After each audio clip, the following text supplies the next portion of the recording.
یہ 1978 کے قریب کی بات ہے۔ کراچی کے اولڈ سٹی ایریا میں ایک مسجد ہے جس کا نام ہے نور مسجد۔ اس میں ایک 28 سالہ جوان امامت کیا کرتا تھا۔ اللہ اکبر اللہ اکبر۔ تھا تو وہ ایک مسجد کا امام ہی، لیکن اس امام کا انداز کچھ الگ تھا۔ بے عملی کے طوفان سے لوگوں کو بچانے کی وہ پریکٹیکلی عملاً کوشش کیا کرتا، نمازیوں کی فکری تربیت کیا کرتا، جو نماز کو نہیں آتے انہیں بھی اچھے انداز سے مسجد میں بلانے جاتا، لوگوں کی خوشی غمی میں شریک ہوتا۔ اس پر ایک ہی دھن سوار تھی کہ بد عملی کا شکار ہونے والوں کی اصلاح کرے، اور اس کے اخلاص کو دیکھ کر لگتا بھی تھا کہ یہ امام مسجد اپنے نیک مقصد میں ایک دن ضرور کامیاب ہو جائے گا۔ پھر اس کی زندگی میں ایک عجب موڑ آیا، اور وہ دن تھا 2 سپٹمبر 1981۔ عاشقان رسول کی ایک بہت بڑی تحریک دعوت اسلامی کا آغاز ہوا۔ اس امام کی اپنے رفقا کے ساتھ مل کر بھرپور کوششوں سے دعوت اسلامی ترقی کرتی گئی، اور اس امام کو دنیا امیر اہل سنت مولانا محمد الیاس عطار قادری کے نام سے جاننے لگی۔ جمیل قادری سو جان سے قربان مرشد پر، بنایا جس نے مجھ جیسے کو بندہ غوث اعظم کا۔ حدیث پاک میں آتا ہے من لم یشکر الناس لم یشکر اللہ، یعنی جو لوگوں کا شکر ادا نہیں کرتا وہ اللہ کا شکر ادا نہیں کرتا۔ آج آئیے اس عظیم ہستی کا ذکر کرتے ہیں، شکر ادا کرتے ہیں کہ جنہوں نے ہمیں سنتوں پر عمل کا جذبہ دیا، نیکیوں کا شوق دیا، عشق رسول کی خوبصورت دولت عطا کی۔ قبلہ شیخ طریقت امیر اہل سنت ہے، اور ایک تعداد آپ کو اپنا رہبر و رہنما مان کر اسلامی تعلیمات اپنانے لگی۔ یاد رہے کسی بھی ایکٹیو اور کامیاب تحریک کی 2 علامات ہوتی ہیں۔ نمبر 1، دعوت اسلامی کا واضح اور پر اثر مقصد، کرسٹل اینڈ کلیئر گول۔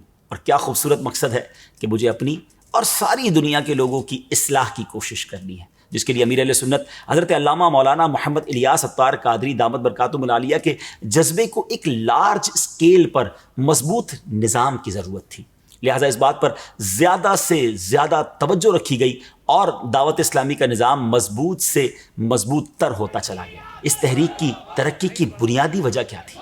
جذبہ اخلاص تھا، للہیت تھی، اللہ کی رضا کے لیے کام کرنا تھا، کیونکہ جس دعوت کے پیچھے ذاتی مفادات یا لالچ وغیرہ موجود ہوں اس کے نتائج اس سے مختلف اور بعض اوقات عبرتناک ہوتے ہیں۔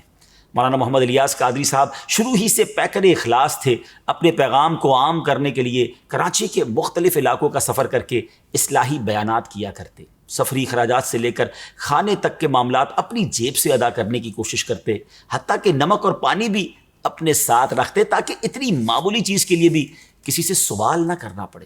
اخلاص کا جب یہ عالم ہو تو دعوت دینے والے کی زبان ہی متاثر نہیں کرتی، بلکہ اس کا کردار بھی آنکھوں کو بھاتا ہے۔ لہٰذا اس دعوت کا اثر جلد ہی لوگوں نے قبول کرنا شروع کر دیا۔ یوں معاشرے میں رہنے والے ہر عمر کے افراد، خصوصاً نوجوان، اس تحریک سے وابستہ ہونے لگے۔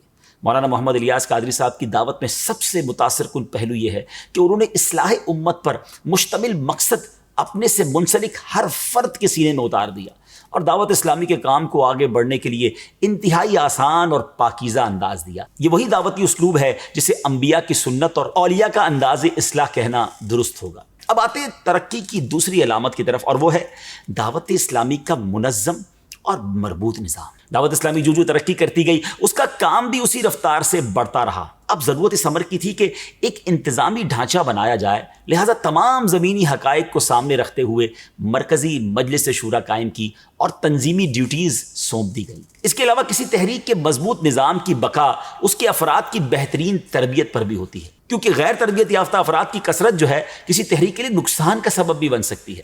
لہٰذا حضرت علامہ مولانا محمد الیاس قادری صاحب نے گھر، بازار، اسکول، کالج، یونیورسٹی سے لے کر انسان کی آخری آرام گاہ تک درس اور اجتماعات کا ایسا نظام رائج کیا جس کے بہترین نتائج اب بھی دیکھے جا سکتے ہیں۔ گزشتہ 40 سالوں میں اس تحریک سے وابستہ افراد کا ذوق علم کس قدر بڑا ہے، اس کا انداز اس تحریک کے اشاعتی ادارے مکتبۃ المدینہ کی ہر کتاب کی ریکارڈ سیل سے لگایا جا سکتا ہے۔ یہ تحریک اپنی کتب کے لیے گاہک ہی نہیں بڑھاتی بلکہ ریڈرز بڑھاتی ہے، اور اپنے مبلغین کو باقاعدہ ٹارگٹ دیے جاتے ہیں، ہدف دیے جاتے ہیں، اور جس طرح کسی بھی فعال نظام کو مؤثر بنانے کے لیے نرمی کا کردار بہت اہم ہوتا ہے، دعوت اسلامی بھی اپنا پیغام نرمی کے ساتھ پہنچانے پر یقین رکھتی ہے۔ دعوت اسلامی کے پیغام میں محبت سے متاثر ہو کر کئی غیر مسلم دامن اسلام سے وابستہ ہو رہے ہیں۔ سبحان اللہ، دنیا بھر کے عاشقان رسول دعوت اسلامی کے ساتھ اپنا وقت بھی دیتے ہیں، اپنا مالی تعاون بھی کرتے ہیں، اور سبحان اللہ نہ صرف 3 دن کے لیے بلکہ 12 دن، 30 دن اور بعض اوقات 12 مہینے کے لیے